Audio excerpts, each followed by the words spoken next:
Salmo capítulo 82, verso primero, dice: Dios está en la reunión de los dioses, en medio de los dioses juzga.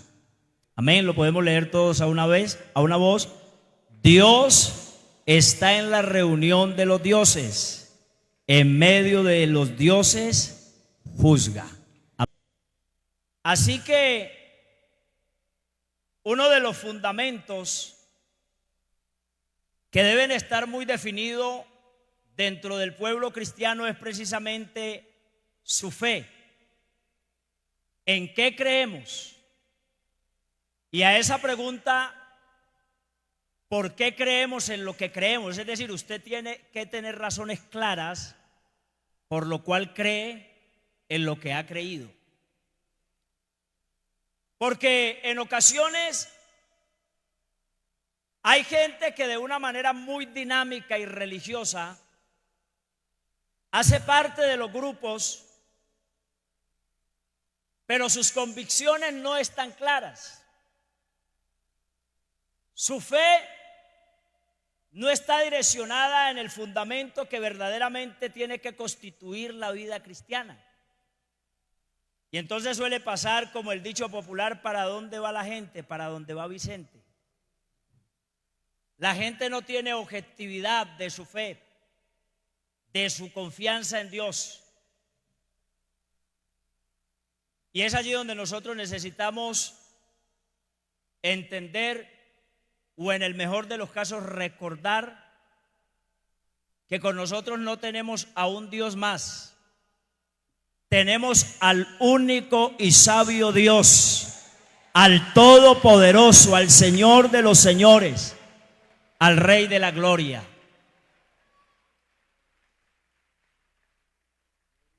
Dios está en la reunión de los dioses. En medio de ellos, Él, el Dios de toda justicia, los juzga.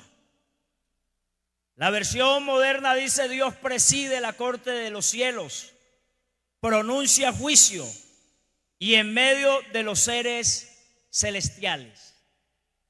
Parece que citar este versículo nos diera por entendido que estuviéramos reconociendo que hay otros dioses o que hay otras divinidades. Porque el texto está diciendo que Dios está en la reunión de los dioses. Pero precisamente el propósito de la palabra en esta mañana apunta al objetivo de que el nombre de nuestro Señor, que es el único Dios, sea glorificado. Y que el pueblo aquí reunido en esta mañana juntamente conmigo nos podamos alegrar y gozar en el Dios de nuestra salvación.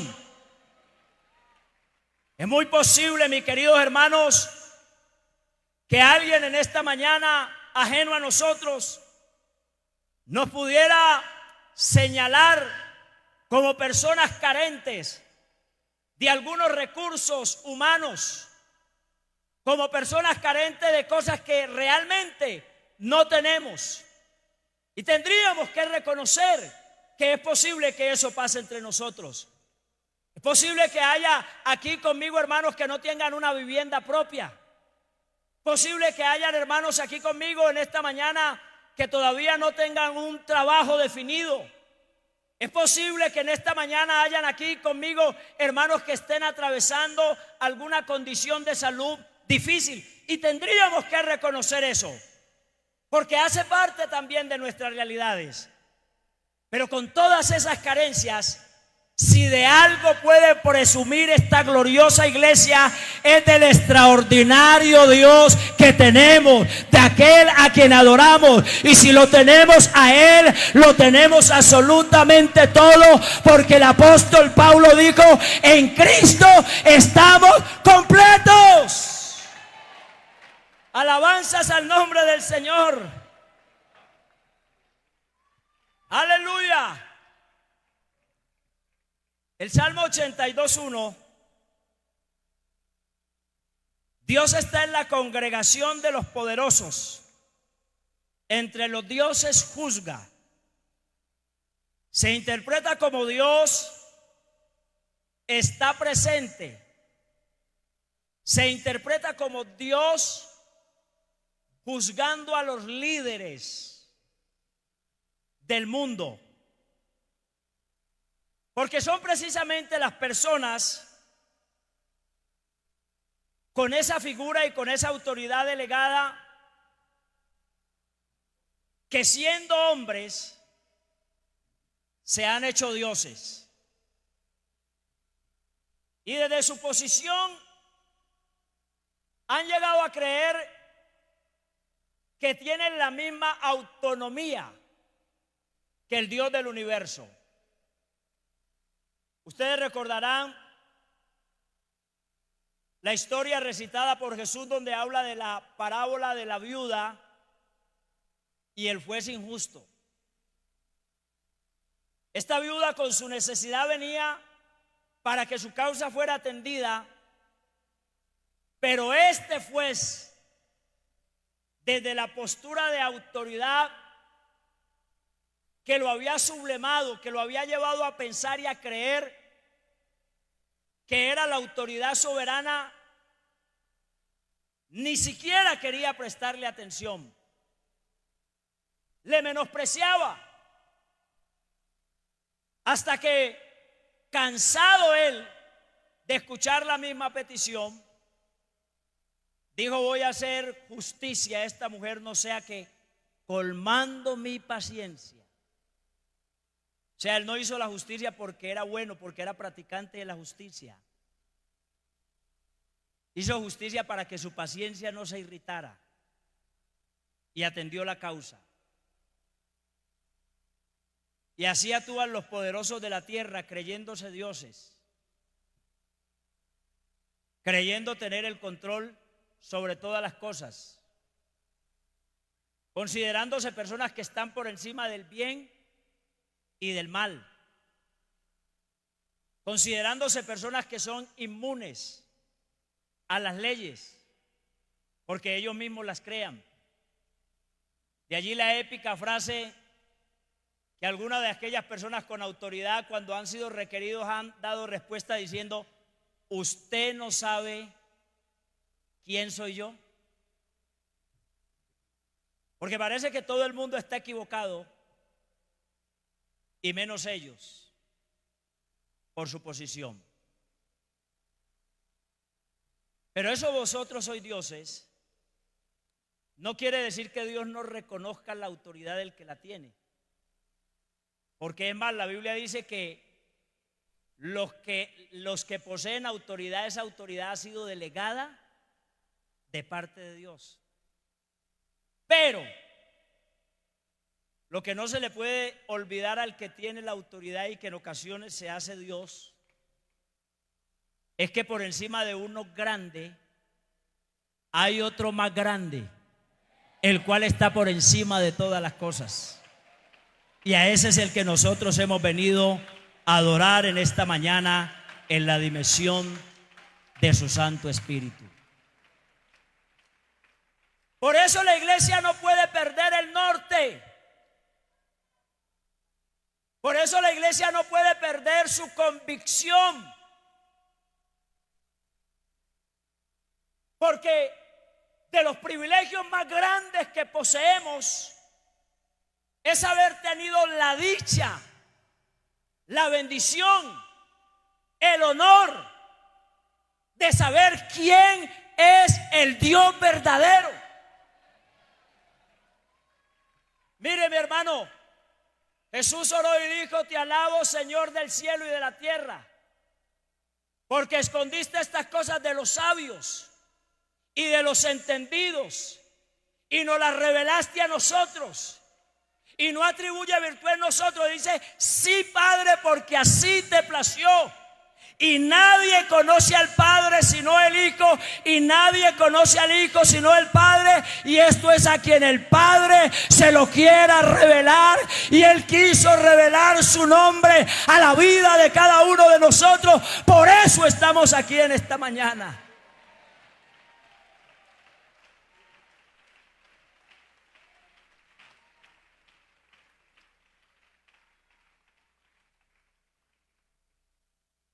Si esa revelación no hubiera llegado hasta nuestras vidas, estaríamos esta mañana también caminando las varias paradas del Vía Crucis. Pero bendigo en esta mañana al que nos quitó la venda.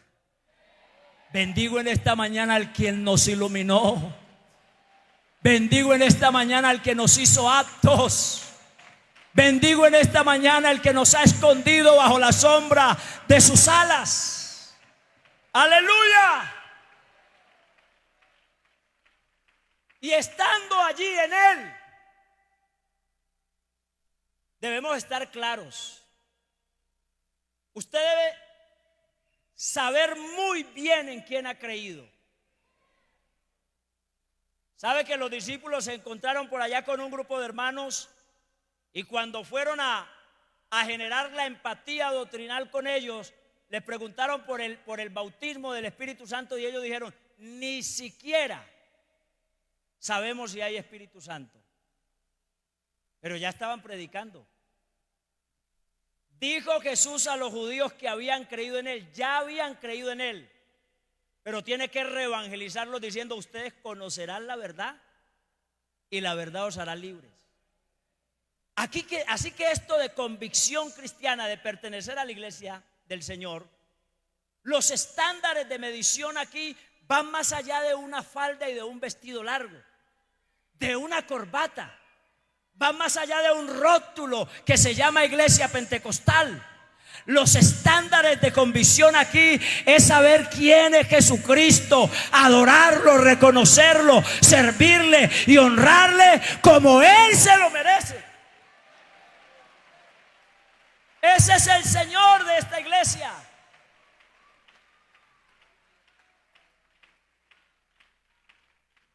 Isaías 43:10 dice: vosotros sois mis testigos.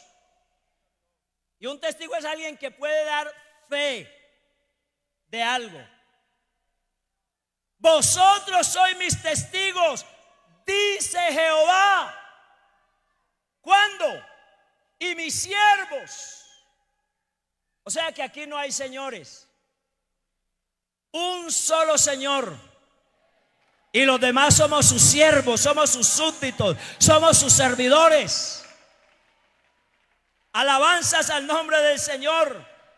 Mis siervos que yo, oiga hermano, yo escogí. A veces uno de una manera muy efusiente uno dice: hermano, cuando yo conocí al Señor, realmente no es que lo hayamos conocido, Él nos conoció. Cuando yo busqué al Señor, Él nos buscó a nosotros. ¿Sabe por qué estamos aquí? Le amamos a Él porque Él a nosotros nos amó primero. La iniciativa la tomó el Señor para que usted y yo pudiésemos ser salvos en esta mañana.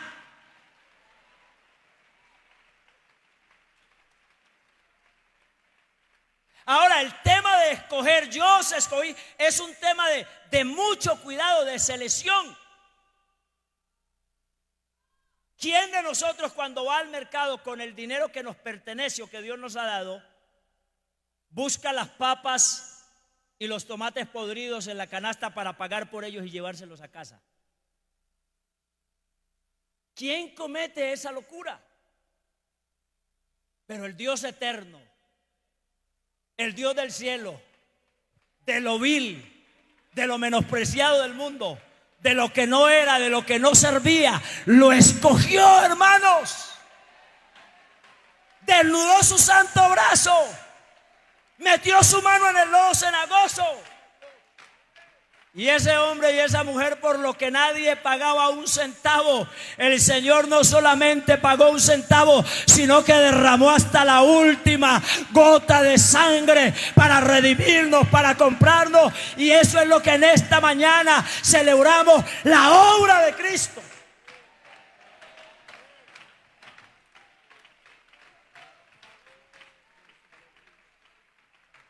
Al nombre de Jesús sea la gloria.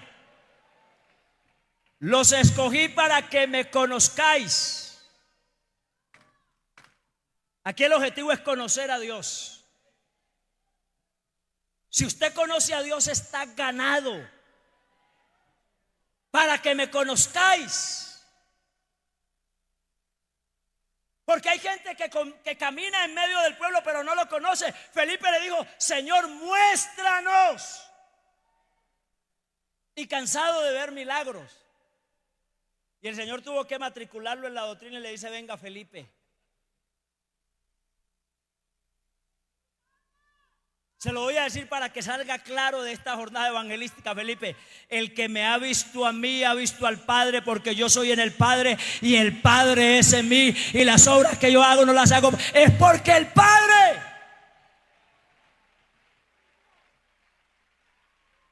Al nombre de Jesús sea la gloria.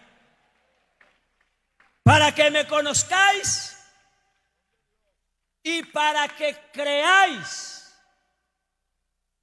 Creer es tener fe. Y la fe aquí no es opcional. La fe es determinante, porque sin fe es imposible. Es necesario que todo aquel que a Dios se acerca crea que le hay y que Él es galardonador de los que le buscan.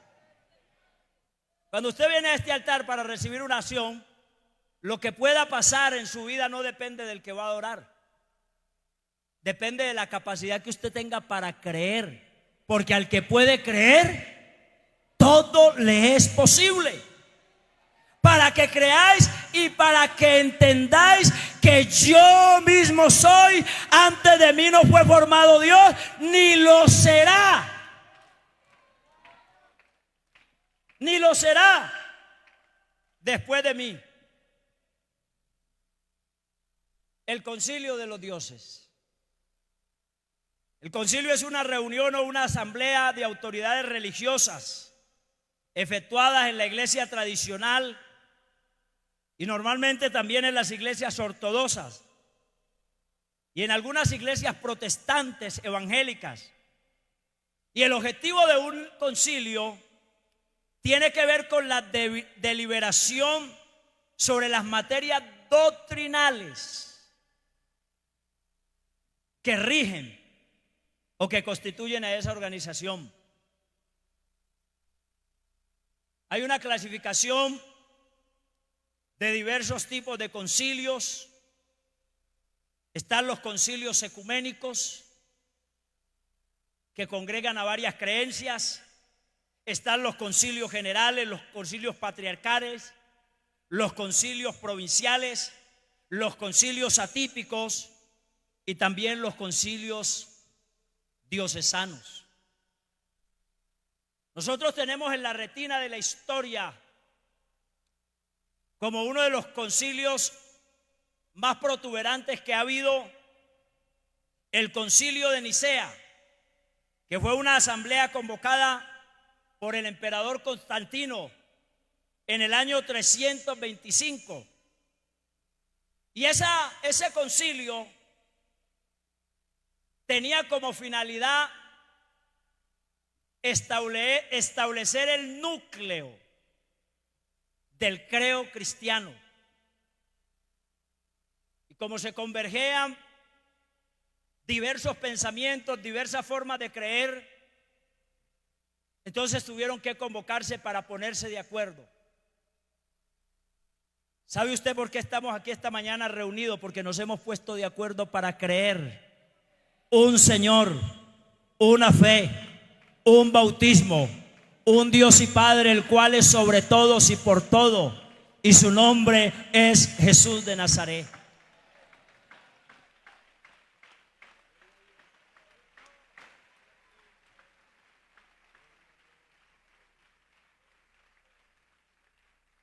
Como iglesia tenemos una doctrina y tenemos un carácter frente a nuestra doctrina. Y nos toca, pastores, ser vigilantes de la doctrina. Porque estamos viviendo un tiempo muy peligroso donde hay comezón de oír y donde se amontonan maestros conforme a sus propias concupiscencias. Y hay gente que ha apartado de la verdad el oído y se han vuelto a las fábulas. Ay, yo quiero ir a la iglesia del pastor fulano de tal porque lo hace reír a uno.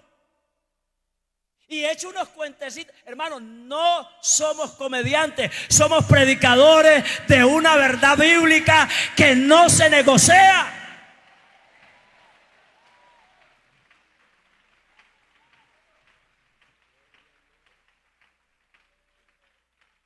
¿Sabe qué anda buscando la gente hoy en día? Los beneficios de Dios, pero no a Dios.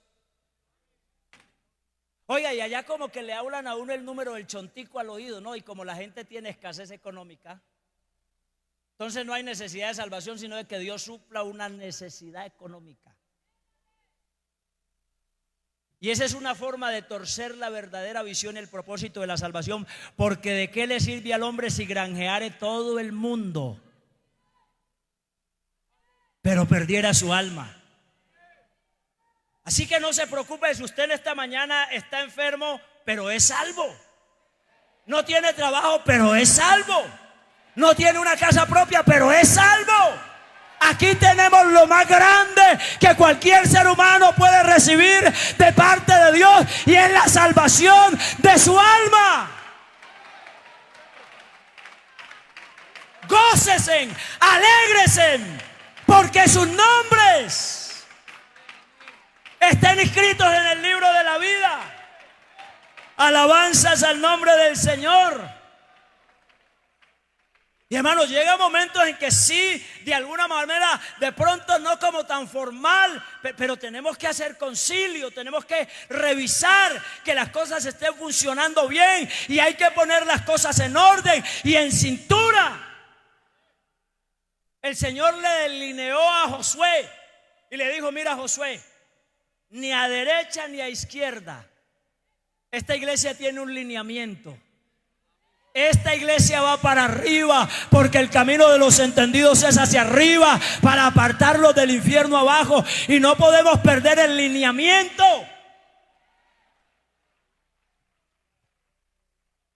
Y tenga mucho cuidado, no sea seguidor de hombres,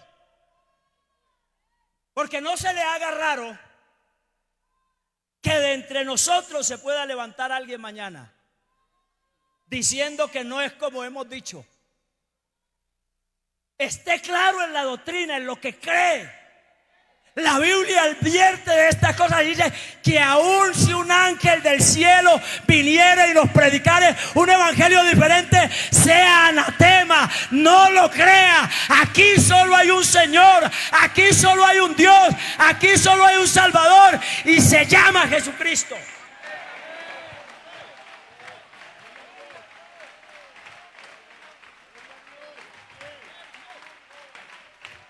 Alábelo, alábelo en esta mañana, porque este es su Dios, este es mi Dios, este es el Dios de esta iglesia.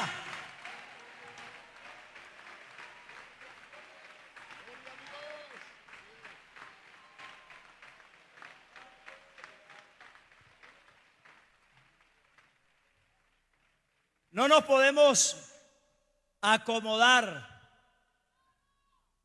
a los supuestos nuevos modelos de vida cristiana que hoy se tratan de impulsar. La iglesia del Señor tiene una senda trazada por su Señor, y por ella tenemos que seguir caminando. Mire, hermano, la Biblia dice que Elías, el profeta, vio la condición del pueblo y fue movido por un vivo celo de parte de Dios. Porque aunque Israel había visto la mano de Dios obrando tanto y de tantas maneras, con mucha facilidad desviaban su corazón hacia los dioses o hacia los ídolos. Y ahora ya no estaban mirando a Jehová, sino que estaban diciendo que Baal era Dios. Y Elías, movido por un vivo celo, no hizo otra cosa sino un concilio, una reunión. Y dijo: aquí hay una disyuntiva de fe que tenemos que resolverla hoy. Vamos a hacer un concilio porque esto hay que definirlo. Y convocó a todo el pueblo. Y convocó a los sacerdotes de Baal. Y le dijo: no vamos a entrar, en otras palabras, en cuestiones de palabras de quién habla más duro. No. Vamos a definir esto como lo deben definir los dioses, que contiendan ellos por sí mismos. Si Baal es Dios, que responda. Y si Jehová es Dios, que responda. Y vamos a ponerle condiciones a este sacrificio.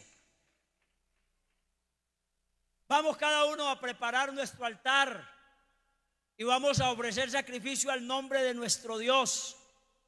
Y el Dios que responda con fuego, ese sea el Dios del pueblo. Y así definimos este concilio. Y cuando uno está seguro, usted le da hasta la ventaja a los que usted sabe que nunca van a ganar. Y le dice Elías: comiencen ustedes. Y el grupo que era superior,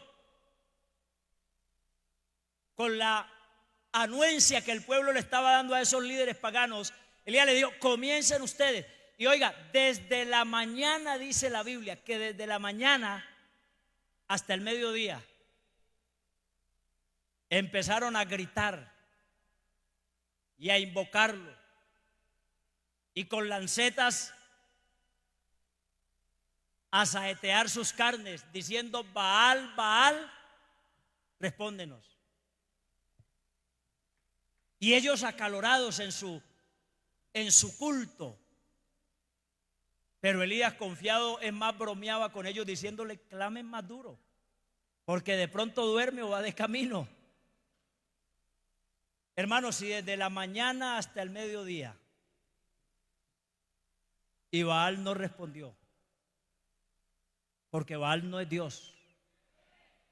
Boca tienen, mas no hablan. Y cuando le tocó la oportunidad al hombre de Dios, a Elías, Elías tampoco entró así como sobrador. Bueno, aquí va el hombre de Dios, el que... No. Elías sabía que tenía a un Dios que él es Dios de orden. A uno que dice: hágase todo decentemente con orden. No, lo primero que vamos a hacer es ordenar.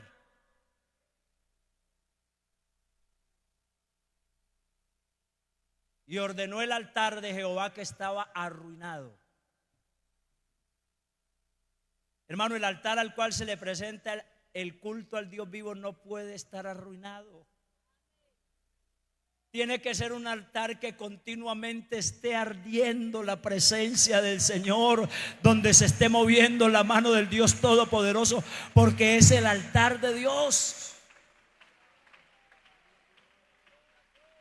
Y lo primero que hizo fue arreglar el altar. Pastor, yo he venido a esta convención porque necesito que Dios haga un milagro, que Dios me dé el Espíritu Santo, que Dios me sane, que Dios resuelva el problema de familia. Bueno, vamos a arreglar el altar de Dios primero en esta mañana para que Dios se manifieste.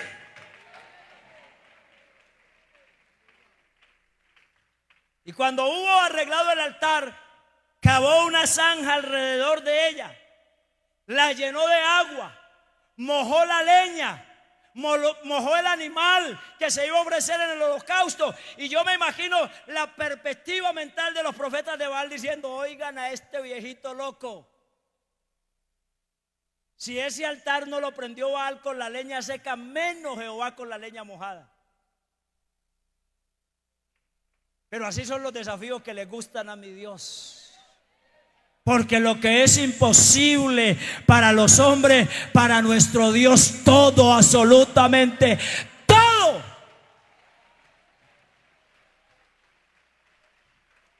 Y óigame lo que le voy a decir.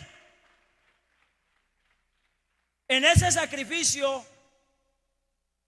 a Dios no lo movió el estruendo del profeta, porque el estruendo lo hace Dios.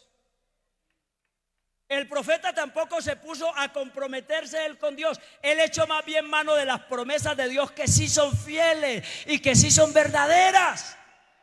Elías no le dijo: Señor, si usted me responde de aquí en adelante. No, no, no. Porque cuántas veces le hemos hecho promesas a Dios que no le cumplimos. Pero más bien, Elías comprometió a Dios con lo que él nunca se descompromete, con su palabra. Le dijo: Señor, sea notorio que por mandamiento tuyo, esto no es capricho mío, por mandamiento tuyo hago todo esto. Y yo recuerdo que tú diste promesa a nuestros padres Abraham, Isaac y Jacob, y no había terminado de hacer la oración cuando empezó a caer fuego del cielo y prendió la leña y consumió el holocausto, hermano. Y ese día el pueblo pudo conocer que Jehová es el Señor de la gloria.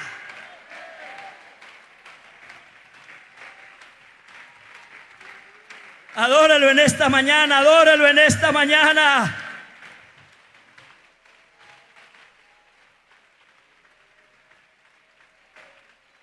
Por eso el Salmo 93 dice: Jehová reina, se vistió de magnificencia. Jehová se vistió, ciñó de poder, afirmó también el mundo y no será conmovido.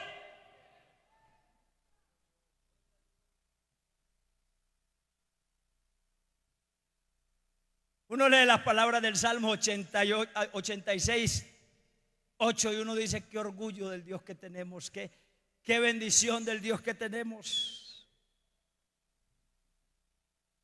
Digamos que en nuestra mente pueden haber figuras de muchos dioses, porque más una de las cosas que hace el Evangelio es deshacer la imagen mentirosa que traíamos en nuestra mente, el concepto de Dios. Así que si a Cristo conocimos según la carne, ya no le conocemos así. Oiga, qué lucha la que hay en la mente del ser humano y aún en la nuestra cuando nos arrodillamos y pensamos en Jesús. Hay quienes todavía lo conciben allí mechudo y sangriento. El Cristo de esta iglesia es el Cristo resucitado, el Cristo glorificado, el Cristo vivo. Pero el Salmo 86:8 dice: oh Señor, ninguno hay como tú entre los dioses, ni obra que iguale tus obras. La humanidad ha hecho de sus ídolos dioses, porque las imágenes no son dioses, son ídolos. Pero la humanidad ha hecho de sus ídolos dioses. Por eso el Salmo 135 dice: alabad el nombre de Jehová, alabadle, siervos de Jehová, los que estáis en la casa de Jehová, en los atrios de la casa de nuestro Dios. Alabad a Jehová, porque Él es bueno. Cantad salmos a su nombre, porque Él es benigno. Porque Jehová ha escogido a Jacob para sí, a Israel posesión suya. Porque yo sé que Jehová es grande y es el Señor nuestro, mayor que todos los dioses. Todo lo que Jehová quiere lo hace en los cielos y en la tierra y en los mares y en todos los abismos. Hace subir las nubes de los extremos de la tierra, hace relámpagos para la lluvia, saca de sus depósitos los vientos. Dígame, ¿qué Dios hace lo que hace el Dios nuestro? Él es quien hizo morir a los primogénitos de Egipto, desde el hombre hasta la bestia. Envió señales y prodigios en medio de ti, oh Egipto, contra Faraón y contra todos sus siervos. Destruyó a muchas naciones Y dice la Biblia que mató a reyes poderosos de la tierra. Og, rey de Basán, hizo una confederación de reyes y dijo: bueno, hay un pueblo que viene con ímpetu, o que viene destruyendo con todo. Vamos a hacer la primera confederación de reyes, concilio de reyes, y vamos a detener ese pueblo. Hermanos, este pueblo no lo detiene nadie. Este pueblo no lo detiene nada. Es más, el Señor amenazó a las potestades de las tinieblas y le dijo a las puertas del infierno que no prevalecerían contra la marcha de esta iglesia, porque esta iglesia tiene al verdadero Dios y también a la vida eterna. ¿Y qué pudiéramos decir de Og, rey de Basán, hoy?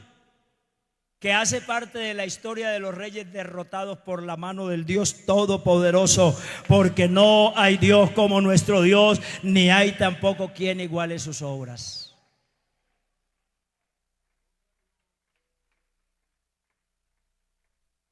Vosotros sois dioses, y todos vosotros hijos del Altísimo.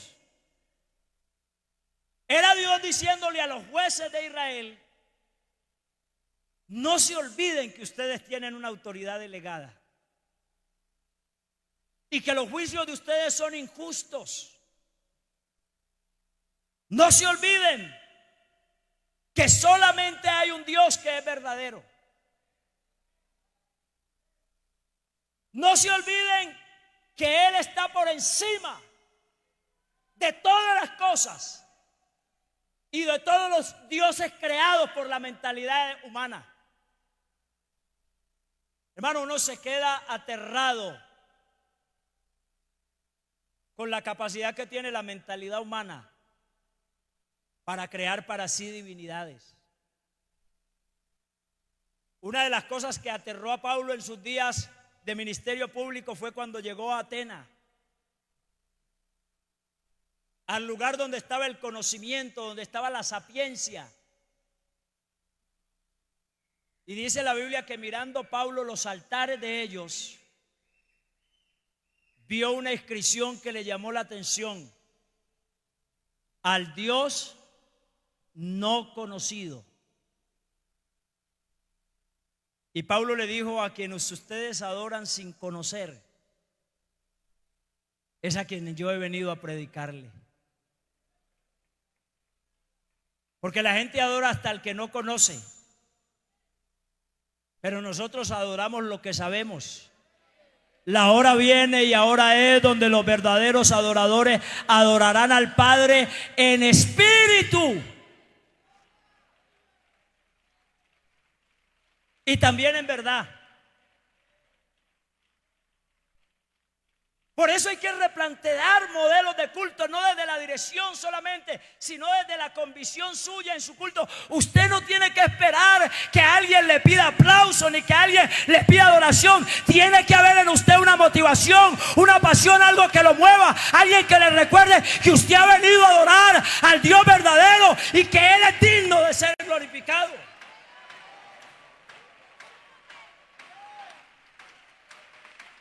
Si nos toca hacer de un lado el formalismo del culto, lo hacemos. Si yo tengo que callarme para que usted lo adore, usted lo adora, porque vinimos fue a adorarlo.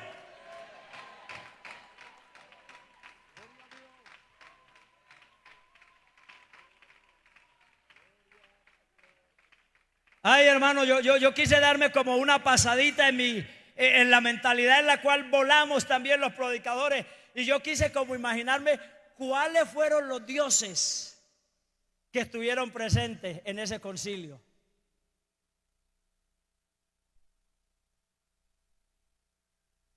Y yo estoy mirando como un escenario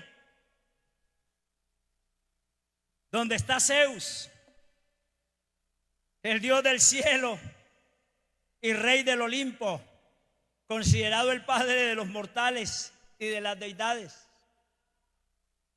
Yo estoy como viendo a Hera, reina de los dioses y esposa de Zeus, sentado al lado de su esposo. Estoy mirando a Atena, diosa de la sabiduría, de la guerra y del arte.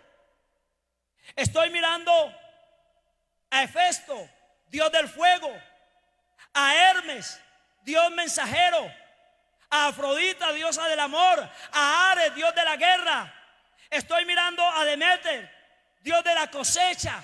Estoy mirando a Artemisa, diosa de la casa. Estoy mirando a Apolo, dios del sol y de la música. Estoy mirando a Dionisio, Dios divino. Estoy mirando a Poseidón, dios de los mares. Y todos allí sentados. O yo lo proyectaría en mi visión más o menos todos allí de pie. Porque hay un solo que está sentado. Hay un solo que está sentado en el trono.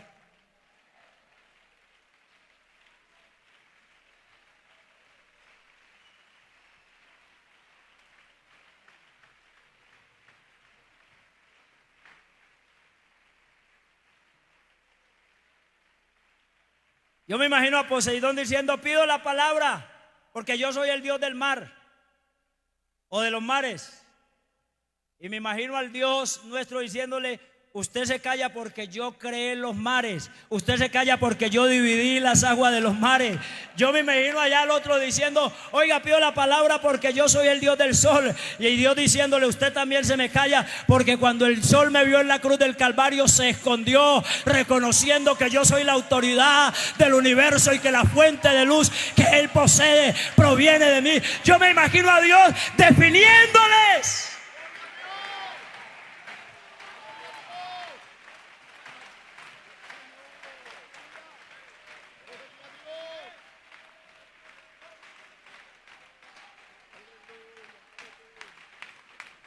Yo me imagino a Demeter diciendo: pero es que yo soy el Dios de la cosecha, y a ese también usted se me calla, porque yo soy el que doy pan al que come y semilla al que siembra, y el que trae la lluvia temprana y tardía para que la semilla produzca.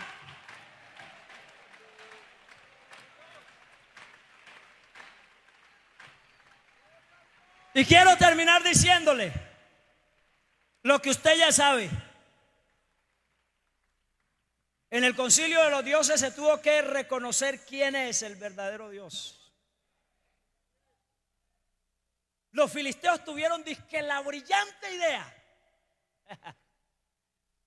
vamos a secuestrarle el arca a los israelitas, lo que representa la fuerza, el poder de ellos. Vamos a dejarlos sin fuerza. Y tuvieron la brillante idea de trazar una estrategia militar para quedarse con el arca. Y naturalmente fueron por el arca y la tomaron. Y cuando tienen el arca, no sabían eso con qué se comía, no sabían para qué era. Dijeron: mientras definimos qué hacemos con ella, llevémosla al templo de nuestro Dios. Ellos adoraban a Dagón. Dagón era una divinidad que era mitad, su cuerpo era mitad hombre, mitad pez. Y dijeron: metámosla en el templo de Dagón, dejémosla allí en el templo, que entre ellos, entre dioses, ellos pues van a hablar y se entienden, están al nivel, están entre colegas, entre divinidades. Y van y meten el arca del pacto al templo de Dagón y cierran la puerta y lo dejan allá y se van para sus casas, y amanece, y a la mañana van a ver cómo va la práctica. Y cuando llega, para sorpresa de ellos, Dagón está postrado ante el arca de Jehová. Pero a la mente humana hay sutileza y dice: posiblemente tembló y no se dieron cuenta, se cayó, parémoslo nuevamente. Y se lo colocan una vez más y se van. Y al día siguiente vienen a ver cómo fue la práctica del segundo día. Y ahora no solamente está de rodillas, sino que también tiene las palmas de las manos cortadas, porque no hay Dios como nuestro Dios, ni quien iguale sus obras.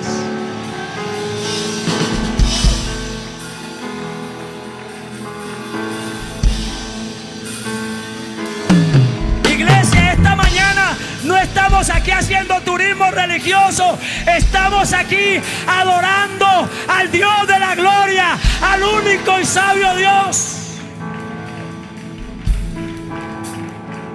Por tanto, al Rey de los cielos, al Rey de los siglos, al inmortal, al invisible, al único y sabio Dios, sea el honor y la gloria y el poder por los siglos. Adórelo en esta mañana. Él está aquí en el poder de su Espíritu, el campeón del Gólgota. Adórelo en esta mañana. Adórelo en esta mañana. Adórelo en esta mañana. Adórelo en esta mañana. Él tiene poder para sanar a alguien. Él tiene poder para romper las cadenas que atan a alguien en esta mañana.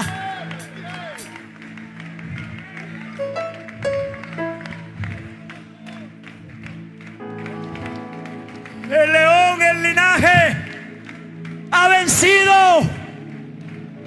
Vive en el corazón de esta iglesia. Aquí hay una iglesia que lo adora. Aquí hay una iglesia que lo exalta.